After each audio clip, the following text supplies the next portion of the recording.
প্রণাম মা শারদা, প্রণাম। মা শারদামণি, মা শারদা দেবীর মায়ের দু একটা বাণী আপনাদের সামনে তুলে ধরার চেষ্টা করছি। জগতে থাকিতে হইলে অনেক কিছু সহ্য করিয়া চলিতে হয়, না পারিলে সে চলিতে পারে না। সত্যি জীবন সহজ নয়, তবু সহনশীলতা ও ধৈর্যের সঙ্গে পথ চললে সমস্ত বাধা কিন্তু জয় করা সম্ভব। আপনার মুখ দেখে যেন কেউ দুঃখ না পায়।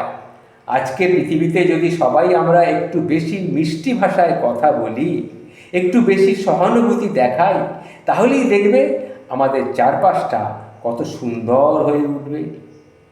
এই কথাগুলি মা শারদা বলেছিলেন। আরও তিনি বলেছিলেন, সব ধর্মই সত্য, শুধু পথের পার্থক্য।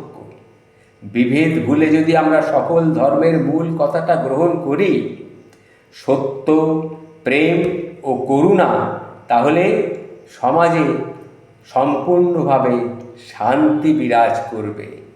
আমাদের চারপাশের মানুষগুলোর কাছে আমরা যদি ভালোবাসা, সম্মান আর সহানুভূতি ছড়িয়ে দিতে পারি, তবেই জীবনটা কিন্তু অনেক সহজ এবং সুন্দর হয়ে ওঠে।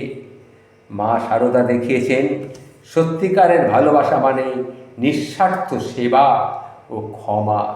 তাই আমরা যদি নিজের সুখের চেয়ে অন্যের মঙ্গলকে একটু বেশি গুরুত্ব দিই, তাহলে সম্পর্কগুলোর গভীরতাও বাড়বে, শান্তির মন ও শান্তি।